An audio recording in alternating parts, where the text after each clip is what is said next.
Mela, il-kritika tal-lum semmejta il-Kristjan u l-prosperità. Est huwa meħud mill-ewwel ittra Timotju kapitlu 6 li għadni kemm rajt. Jitkellem fuq diversi aspetti tal-prosperità, imma jiena ħanislet dawk il-porzjonijiet minn dan it-tekst li qrajna li għandhom x'jaqsmu fuq dan is-suġġett. U se nibda billi naqra minn vers 5 l-ewwel u mbagħad ikollna bżonn naqraw ukoll porzjoni ieħor fl-aħħar. Jitkellem fuq nies b'moħħhom deprivat u privi mill-verità, neqsin mill-verità, li jissupponu li l-pjetà jew tjieba imezz ta' akkwist. Imma attwalment il-pjetà bil-kuntentezza hi akkwist kbir. Għax xejn ma ġibna fid-dinja u lanqas nistgħu nieħdu xejn il barra minnha. Imma jekk għandna l-ikel u l-għatijiet l-ilbies, b'dan se nikkuntentaw. Però dawk li jridu jistgħu jaqgħu f'tiġrib u nassa u fi skoss leblibiet insensati u dannużi li jagħmlu ħsara, li jiffundaw lin-nies f'rovina u distruzzjoni. Għax li mħabba l-flus, il-erq ta' kull speċi ta' ħażen, xi wħud billi leħħew għall-flus, żvijaw lil hemm il-fidi u nifdu lilhom infushom f'xeba' għalijiet. Se nitkellmu fuq 3 aspetti tal-prosperità. L-ewwel waħda il-prosperità finta ta' parsi li mhix vera. Ħanitkellmu fuq il-prosperità li hija ġenwina, li hija vera, u fl-aħħar nett se nitkellmu fuq kif din il-prosperità li tagħna Alla nistgħu ninvestu fiha u nkabruha. Ejja naħduhom waħda waħda. Ħanitkellmu l-ewwel fuq il-prosperità finta. L-Apostlu kien qed jitkellem fuq għalliema folot u jagħti diskrizzjoni tagħhom ta' x'jagħmlu u ma jagħmlux. U fosthom jagħlaq id-diskrizzjoni ta' dawn l-għalliema folot b'dan il-kliem: nies b'moħħhom deprivat, vers 5, privi mill-verità u jissupponu li l-pjetà jew tjieba imezz ta' akkwist. L-Aqda Biblika, il-verżjoni tal-Aqda Biblika titraduċi jissupponu li t-tjieba qiegħda għal qlieħ tal-flus. U waaw għajdu li intom mexxejja popolari reliġjużi li jagħmluh biex isiru sinjuri, biex isiru multimiljonari, biex jgħixu ħajja ta' lussu imma lussu esaġerat.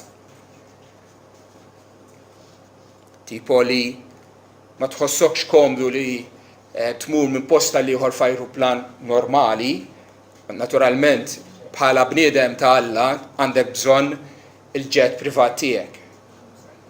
U biex ma toqgħodx tiltaqa' man-nies fl-ajruport, tajjeb ukoll li jkollok ajruport personali tiegħek biex taf int għall-konvenjenza.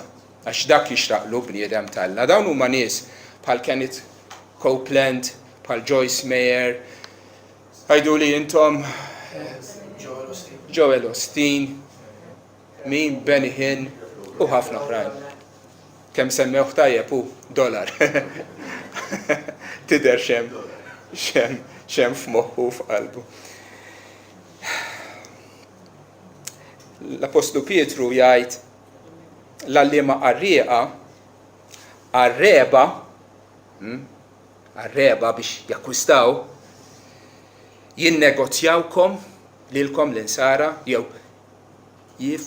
jisfruttawkom, tisfrutta l xi ħadd.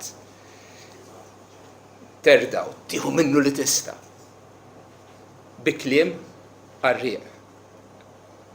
Il-fenomenu li naraw fi żmienna mhux fenomenu ġdid, dejjem anke fi żmien Pietru meta nkitbet l-iskrittura fl-ewwel seklu, diġà kien hemm għalliema folot illi lan tagħhom kien mhux li jigglorifikaw lil Alla, mhux li jsalvaw l-erwieħ, mhux li jedefikaw il-Knisja, imma sempliċement b'ħafna kliem għarrieq jaraw kif jisolħu lill-poplu ta' Alla.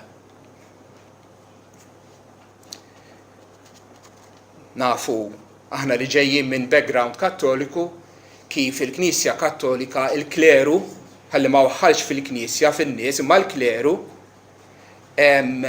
kienu jużaw id-dottrina tal-purgatorju vera biex mara xieħa li waslet fit-tmiem ta' ħajjita jaraw li tikdbilhom kollox għalihom u kemm serqu nies imma mhux is-soldi imma l-eluf minn fuq dar dawk li suppost kienu qegħdin jieħdu ħsiebhom. U ta' dan il-qerq u ta' dan is-ser rridu jagħtu kont lil Alla.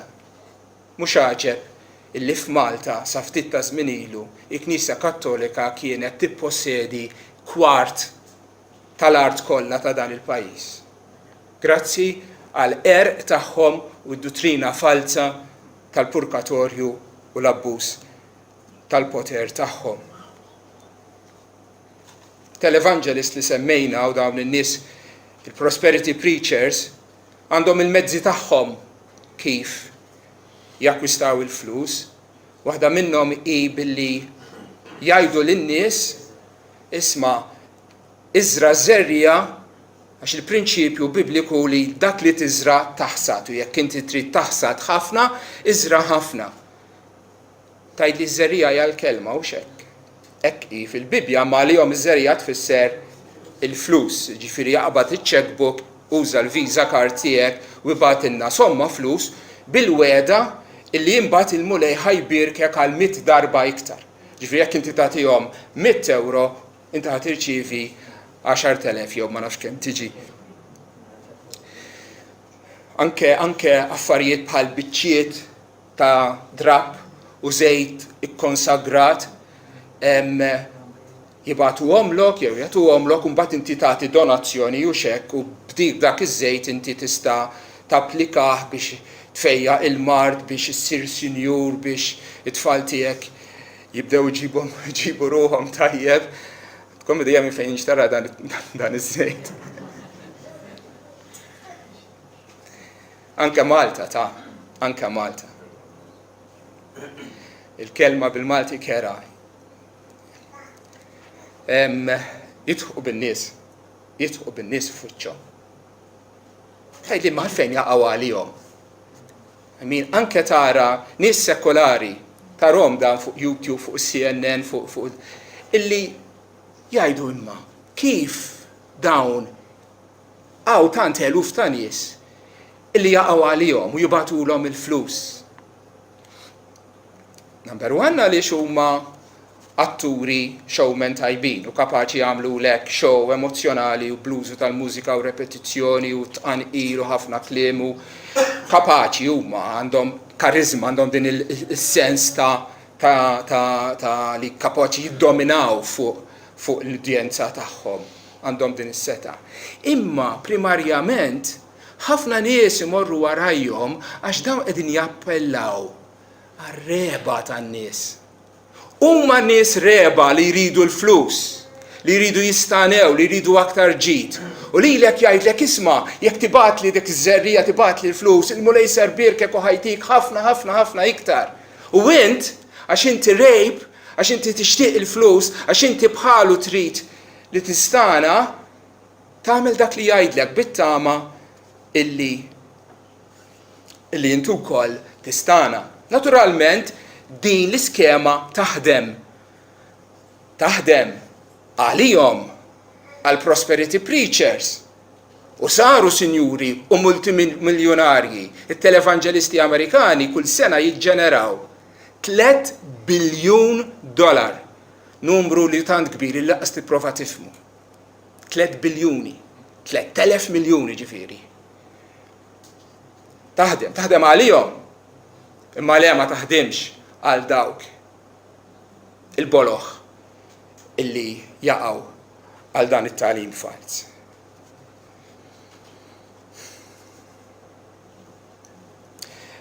L-Apostlu Pawlu jgħid fit-tieni Timotju, kunu għafu dan ukoll li fl-aħħar jiem jiġu żminijiet imwera. Għax in-nies ikunu jħobbu lilhom infushom, iħobbu l-flus, iħobbu l-pjaċiri aktar milli jħobbu lil Alla. Imbagħad ikompli jgħid il qudiem qatt jiġi żmien meta ma jaħmlux it-tagħlim it-tajjeb, imma skont ix-xewqat ħżiena tagħhom b'widnejhom jikluhom, jiġmgħu għalihom dutturi għalliema u jdawru widnejhom is-sewwa u jduru għal ħrejjef. X'qed jgħidha? Nies li jħobbu l-flus, nies li huma rejba li jridu iktar u iktar. Lil min se jisimgħu? Lil dawk li qegħdin iweħduhom il-ġid u l-prosperità f'din id-dinja. Għalhekk dawn il-preachers huma tant popolari. Għax qegħdin jgħidulhom dak li jixtiequ jisimgħu. Li fil-pjan tal-Alla kull Kristjan u min hu jista' jkun sinjur u għani u prosperità f'kull qasam ta' ħajtu. X'ma jmorrux għandhom dawn in-nies. Dan huwa l-Evanġelju li qegħdin jippritkawlhom. Huwa dan il-messaġġ tal-Iskrittura għall bniedem. Huwa dan l-Evanġelju, Pawlu jiddeskrivi l-Evanġelju bħala il-kelma tas-salib li hija bluwa għal dawk li jintilfu. Il-kelma tas-salib, l-Evanġelju hu bluwa għan-nies mitlufa. Bluwa ma jifmuhx. Bluwa li semmilhom li huma midinbin, li huma ħatja li ġej kundanna li hemm l-infern, bluwa li semmilhom li Kristu ġie biex ipatti għal dnubiet ta' nies, u bluwa li għalihom tgħidilhom biex jindmu, biex jixħdu lilhom infushom biex jerfgħu is-salib u jimxu warajh, bluwa li tgħidilhom li Ġesu ġie biex iġibilna l-maħfra ta' dnubiet li huma ma jirrikonoxxuhomx u li l-isbaħ l-aħjar ħaġa fid-dinja li ma jkollok xejn u jkollok relazzjoni ta' ħbiberija mal-Alla. Għalihom dal-kliem kollu u bluwa, imma tafx mhux bluwa meta jxandrulhom il-prosperità, mela dak li qed ixandrulhom ma jduli intom huwa l-Vanġelju jew le. Dan hu Evanġelju tiegħi fals. U dan ngħiduh b'konsern kbir u b'afsa ta' qalb, għax l-istess gideb li nisemgħu fuq il-so-called God TV li aħjar ma nafx tara milli toqgħod titlef il-ħin u tinfluwenza moħħok bit-tagħlim fals f'dak l-istazzjon.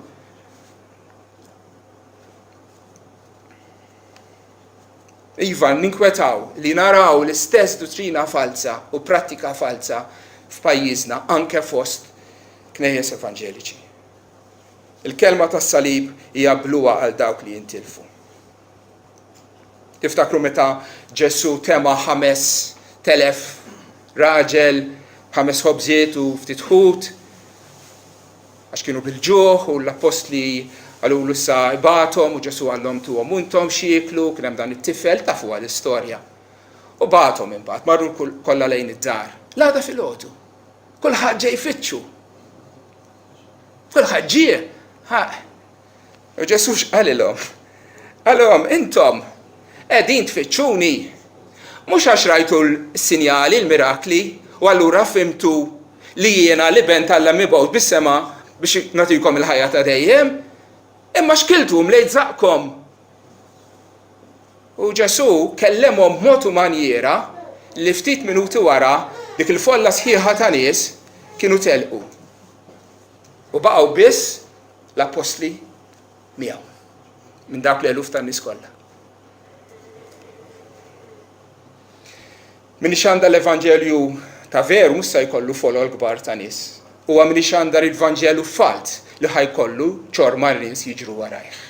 Kristu ma jridx ċorma nies, Kristu jrid nies li għal qalbhom u x-xewqa ta' qalbhom li jarfu lilu bħala salvatur tagħhom, bħala sid tagħhom u fih isibu l-milja ta' ħajjithom, aktarx milli għall-lotjiet li jagħtihom. Il-Kristjan huwa dak li jrid lill-Alla mhux tant lotjiet tiegħu. Lotjiet tiegħu naħduhom bil-qalb ringrazzjament, imma primarjament il-Kristjan qalbu tixxenna għal Alla il-ħaj. U x'inhu r-riżultat ta' dan l-Evanġelju meta jwedduhom li jagħtuhom il-flus li jsiru sinjuri? Ħarsu qegħdin miktubin hemmhekk għandek affarijiet bħal huma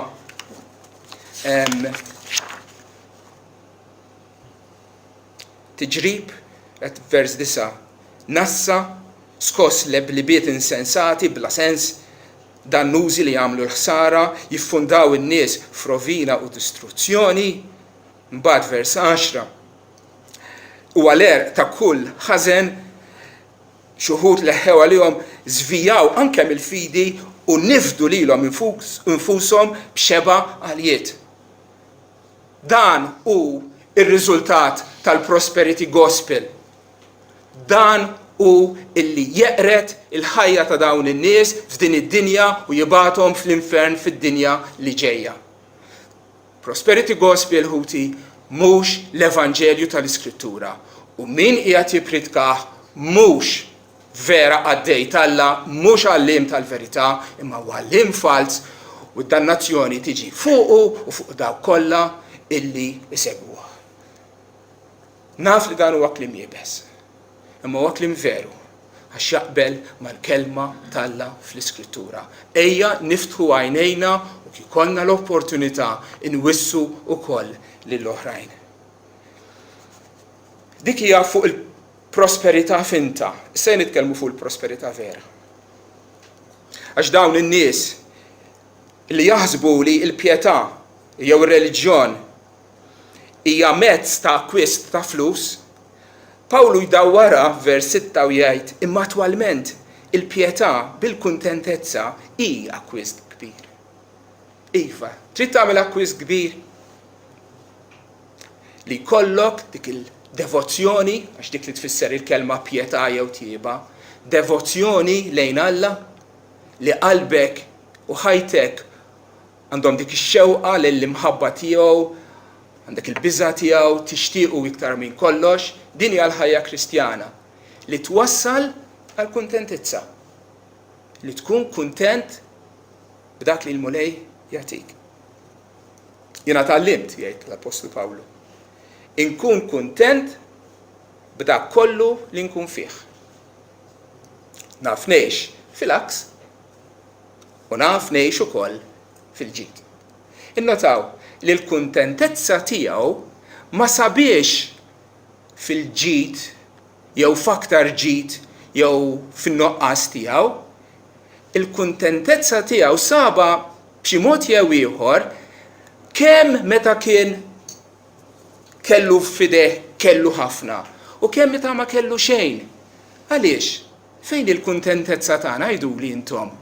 Fl-oġġetti li għandna, fil-flus li għandna l-bank jew fil-but jew fid-djar jew fil-proprjetà jew fil-ħwejjeġ li nilbsu jew fil-karozzi li nsuqu, fejn hu l-ġid tagħna jgħiduli? Fejn il-ferħ tagħna? Il-ferħ tagħna huwa fil-mulej. Għalhekk iva aħna nistgħu nitgħallmu nkunu kuntenti f'kull qasam, f'kull kemm jekk għandna ħafna kemm jekk m'għandniex. Kollox nista' nagħmel jgħid l-Apostlu Pawlu immedjatament wara permezz ta' Kristu li jqawwini. X'inhu jirreferi? Kollox nista' nagħmel, naf inkun kuntent meta għandi, naf inkun kuntent meta m'għandix ukoll. Jagħtina raġuni ta' Pawlu, jagħtina żewġ raġunijiet għalfejn nistgħu nkunu kuntenti. U l-kuntentezza tagħna ma tkunx marbuta sempliċement ma kemm għandna possessjonijiet. Ibda biex x'se tieħu miegħek mill-ġid materjali li tkun geddist matul ħajtek. Se tieħu miegħek. Vers 7 għax-xejn ma ġibna fid-dinja u lanqas nistgħu nieħdu xi ħaġa il barra minna. Eri ġejt għal ġob u eri irrid nerġa' mmur. X'inhu l-iskop mela? Illi tgeddes u tagħmel u għandek iktar u aktar m'għandek aktar trid u kemm hawn nies li jgħixu hekk. Li huma sinjuri li għandhom u jridu iktar u jaħdmu jistinkaw biex ikollhom iktar u iktar. Imma ngħid jekk ikollok tagħmel graff, fuq naħa tagħmel għal min jaf il-mezz, fuq naħa tagħmel hemm il-kuntentizza u fuq l-oħra tagħmel il-ġid materjali li għandek. Taħseb li aktar ma żżid il-ġid materjali, aktar ħadd iżdied il-kuntentenza bil-fors. Missieri kien jgħid akbar mint, akbar hemmhekk, iktar ma għandek, iktar għandek inkwiet miegħu ħafna drabi. Mela għalfejn taħseb illi biex tkun aktar kuntent trid takkwista iktar u iktar li wara kollox titħallih warajk. Tiftakruha l-istorja li qalilna Ġesu darba minnhom qal araw tajjeb u ħarsu ruħkom mir-reba minn din il-kilba li rrid iktar u iktar. Għax il-ħajja tal-bniedem mhix qiegħda fil-kotra tal-ġid li għandu. Il-ħajja tiegħek ma tkejjiliex b'kemm għandek euros u kemm għandek ġid. Mela kien hemm wieħed għani li l-għeliq tiegħu dik is-sena għamlulu ħafna. U meta ħasad u meta ġabar il-ħsad qal tant għandi li l-imħażel li għandi laqqas ħajjesaħu dan kollu, mela x'sa nagħmel? Ejja nħott l-imħażel, nibni imħażel super kbar. Nitfa kollox ġo fih, imbagħad ngħid ir-ruħ issa. Ara kemm għandek issa strieħ kull u tpaxxax issa għandek sigurtà. Ja iblaħ, dal-lejl ruħek tintalab minn għandek, imbagħad dak li ħallejt ta' min ikun. Ħadd miegħek. Xejn. Ejja niftakru dan il-prinċipju. Ma ġibna xejn fid-dinja ma aħna ħnieħdu xejn magħna.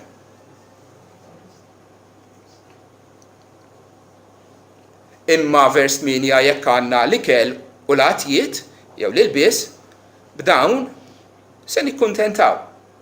Kemm hu sabiħ. Mhux qed jgħid lussu għaw l-ikel u x'nilbsu. Għandna x'nieklu. Għandna x'nieklu, għandna x'nilbsu. Għandna saqaf fuq rasna. Nkunu kuntenti bihom. Imma sabiħ anke tikol ġiex li tmur tikol ikla, komplikata, kbira, ħafna. Anke biċċa ħobs. Jekk għandek biċċa ħobs biż-żejt u t-tadam, melħa u ftit bżar, kapaċi tikolha u tieħu gost biha. M'hemmx għalfejn konna l-komplessità billi kultant mur tikol ikla tajba wkoll ma ġara xejn ta' u ringrazzja l-Alla għalija wkoll. Iva nitolbu lill-Alla missiena li inti fis-smawiet, għatina l-ħobsna ta' kuljum, il-ħobs, dak li huwa neċessarju. Li taħdem għalih. Il-Bibja tirrakkomanda il-bżulija u tikkundanna wkoll l-as. Għax fil-waqt li nitolbu lill-Alla li jagħtina l-ħobs, l-istess Bibja tgħidilna biex imorru naħdmu biex naqalaw il-ħobsna ta' kuljum. Effettivament l-Alla qegħdin nitolbuh għatina l-għajnuna l-mezzi, l-opportunità biex inkunu nistgħu naħdmu ħanaqalaw l-għajxin tagħna u tal-familja tagħna. Jiftaqar min jaħdem bit għażiena, iżda id il-biżla tista'na jew tani. M'għandek wieħed li huwa għażien, ovvjament dah jiftaqar. Wieħed li hu biżel dan, ikollu biżejjed. L-għażien tixtieq ruħ l-għażien u ma tikseb xejn. Iżda ruħ il-beżlin tkun imxebba. L-għażien jixtieq imma joqgħod bidu fuq zaqqu. Tixtieq ma jħu xejn għax min fejn trid iġġib. Imma iva l-beżlin, ruħ il-beżlin tkun imxebba Alla jipprovdi lil dawk li huma beżlin, mhux biss. Kif għad qabel, m'hemmx bżonn ikollok ħafna biex tkun ferħan. Aħjar ftit bil-biża' tal-mulej milli teżor kbir bit-taħbit miegħu.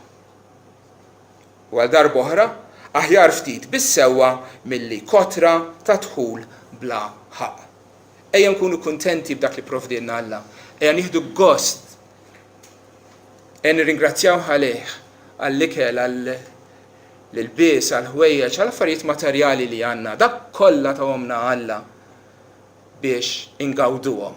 Ejja ngawduhom. Mingħajr gergir, mingħajr dejjem neqirdu. Bħala Kristjani għandna nkunu rikonoxxenti lejn l-għotjiet tajba illi tagħna il-mulej. L-imħabba tal-flus il-erb ta' kull ħażen jgħid L-ewwel applikajta għal Prosperity Gospel, ejja napplikaw ftit għalina nfusna, għax ġo qalbna wkoll hemm erq ta' rejba. Ejja ma niddeludux ruħna, aħna Kristjani, imma dnub l-antik, dak il-ġisem ta' dnub, għadu hemm u x-xewqat tiegħu rridu immewtuhom, irridu nirbħu fuqhom. Noqogħdu attenti għalina nfusna. Għax tassew l-imħabba l-flus, jekk inti tpoġġi l-flus bħala t-tir ewlieni ta' ħajtek biex taħdem, biex tistinka, biex ikollok iktar u iktar, ħafna drabi tispiċċa f'salt dnubiet u f'salt ħażen, pereżempju. Jekk għandek business, tara kif tisraq lill-klijenti tiegħek billi ma tagħtihomx prodott ta' kwalità jew servizz ta' kwalità jew titħallas ħafna iktar milli ħaqek għal prodott jew għas-servizz li qiegħed tagħti, jew inkella biex tdaħħal iktar ma tiktibx ir-riċevuta tal-VAT, jew x'intiġi biex timla l-formola tal-income tax tara kif tinsa u tħalli barra xi affarijiet biex ovvjament ma tħallas daqshekk taxxi. Dawn huma affarijiet li rridu noqogħdu attenti li ma nagħmluhomx. Jekk aħna onesti, rridu nkunu onesti quddiem Alla f'dak kollu li nagħmlu, anke jekk nafu li mill-bnedmin maħniex se ninqabdu. Iva aktar dnubiet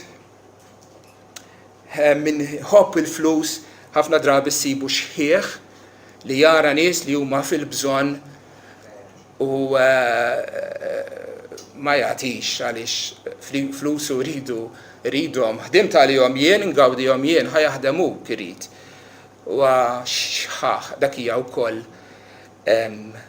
ħażen li l-mħabba tal-flus twassal għalih.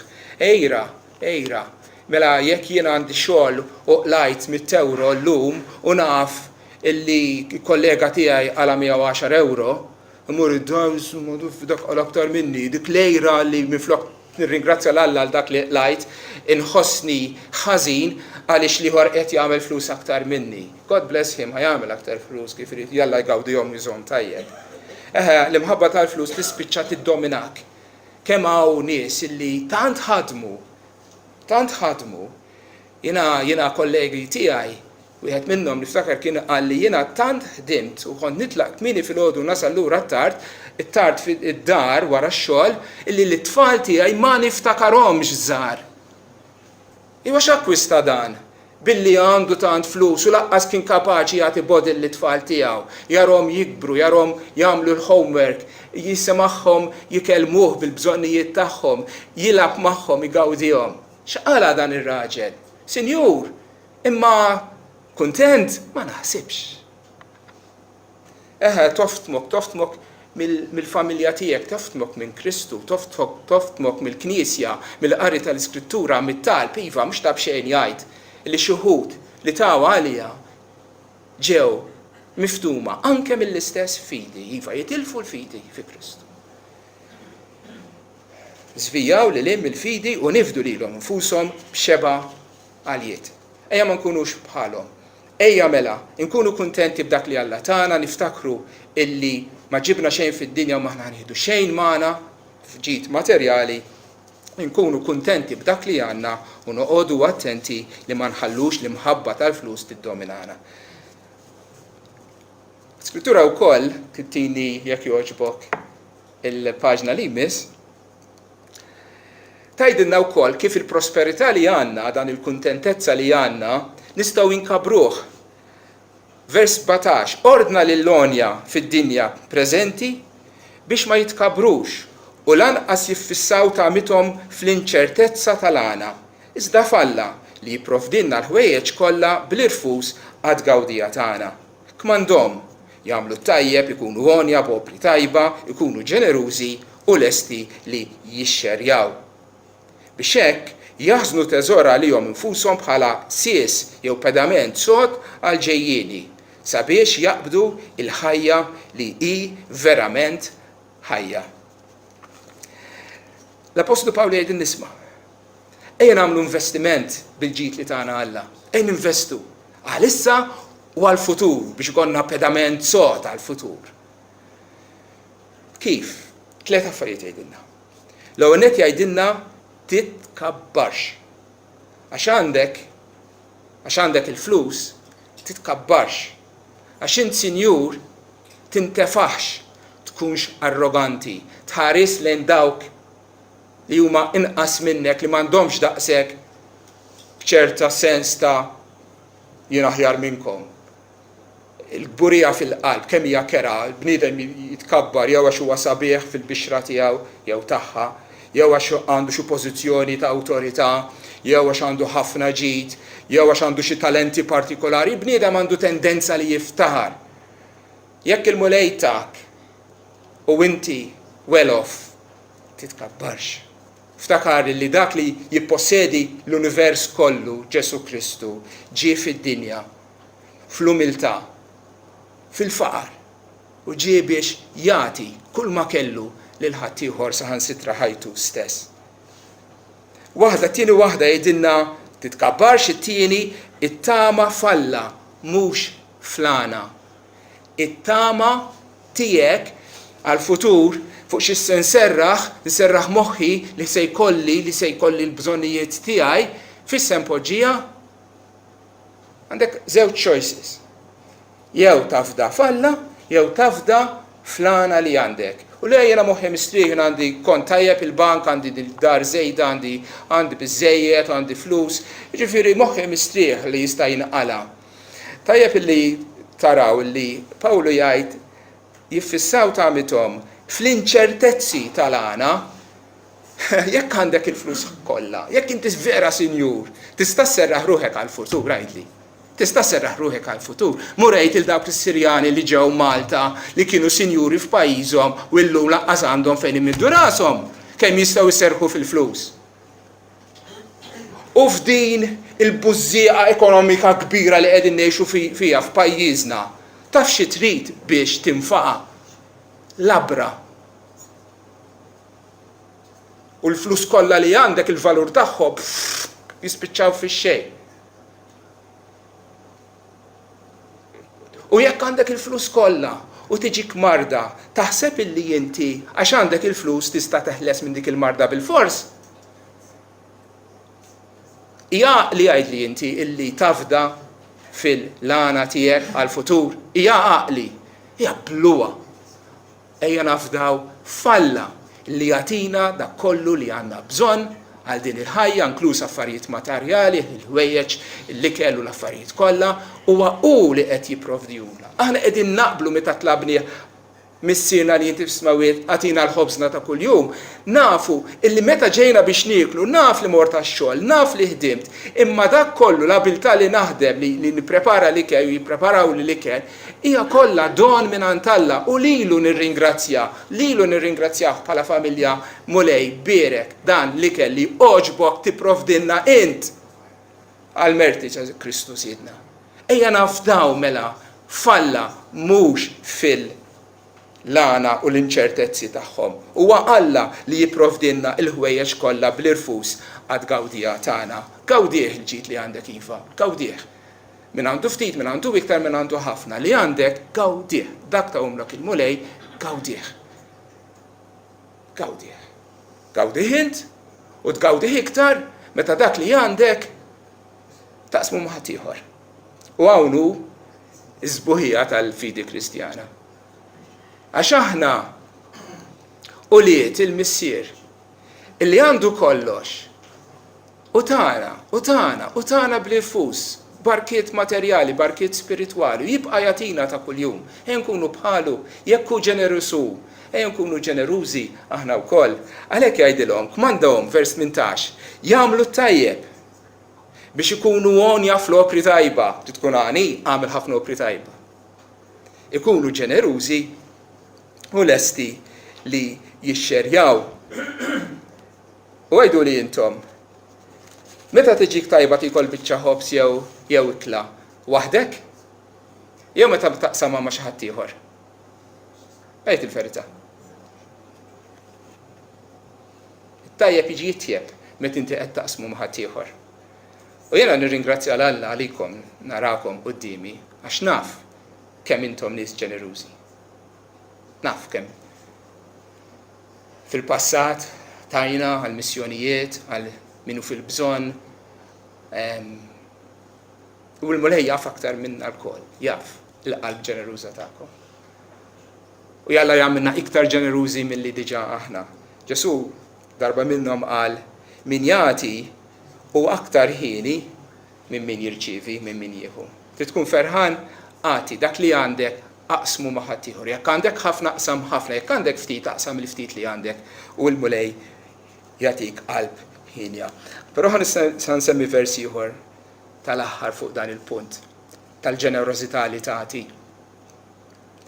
Li jiena meta naqrah itella li ġismi xewk. Min ħenna l-fqir jislef lil-mulej. U dak li jkun ta' il-mulej roddul. Tislef lil-mulej. Mela l-mulej għandu bżonn xi ħaġa minn tiegħek. Kont bil-ġuħ, tmajtuni. Kont bil-aċċu sqejtuni. Kont eri u libistuni. Biex hekk meta ma nitkabrux, meta nittamaw falla mhux fil-flana, meta nkunu ġenerużi. Biex bekk jaħżnu teżora għalihom infushom bħala pedament sod għal ġejjieni. Sabiex jaqbdu il-ħajja li hi verament ħajja. Titgawdi l-ħajja ta' vera. Obdi l-iskrittura. Titkabbarx. It-tama falla. Kun ġenerus. U tkun taf. Id-duq, it-tjieba tal-ħajja li l-mulej Ġesu tagħna. Dan huwa it-teżor li għandna naħżnu għal-futur. Dan huwa l-investiment li mesna nagħmlu. Il-mulej Ġesu fi kliem simili qal: la taħżnux teżori fl-art għalikom fejn il-kamla u s-saditi ħasru u fejn il-ħalil jitlu jisirqu. Iżda aħżnu għalikom teżori fis-sema fejn la l-kamla u la s-sadit ma jħasru u fejn il-ħalelin la jiftħu u lanqas jisirqu. Fejn qed tinvesti? F'din id-dinja jew fis-sema? Tajli kif ninvesti fis-sema? Billi tkun umli, billi tafda falla, billi tixxerja dak li għandek ma' ħadd ieħor. Meta jkun hemm xi prospett ta' investiment, ma nafx jgħidulu jien ma tantx nifhem, dejjem jgħidulek il-valur tal-investimenti jista' jiżdied kif ukoll jonqos. U l-passat mhux garanzija tal-futur. Jekk trid tkun taf jekk hux se jiżdied jew hux se jonqos, ara fejn kun qed ninvesti jiena b'garanzija jkun ħajonqos. Le mhux vera darba tela. Imma parti ċar. Il-valur tal-investiment jekk inti ħadd investi ħajtek biex takkwista aktar u aktar ġid materjali f'din id-dinja. Ħanajdlek jien. Il-valur tal-investiment tiegħek mhux se jiżdied. Imma se jonqos. Anzi nkun aktar korrett. Il-valur tal-investiment tiegħek se jiġi fix-xejn. Imma jekk b'umiltà, fiduċja falla u b'qalb u ħajja ġeneruża inti tinvesti fis-sema, fil-bank tas-sema, il-valur tal-investimenti tiegħek mhux jista' jiżdied, imma żgur jiżdied u żgur ma jonqos. Il-passat mhux garanzija tal-futur, imma dak li qed ngħid għandna l-kelma t'Alla u l-garanzija tal-futur tagħna jekk aħna b'ubbidjenza, b'umiltà, b'fiduċja fih, ninvestu ħajjitna biex inkunu ġenerużi u ngħinu lil xulxin. Jalla l-mulej jibierek lilna bħala Knisja jagħtina l-prosperità ġenwina, il-prosperità li hu biss jaf jagħti. Amen.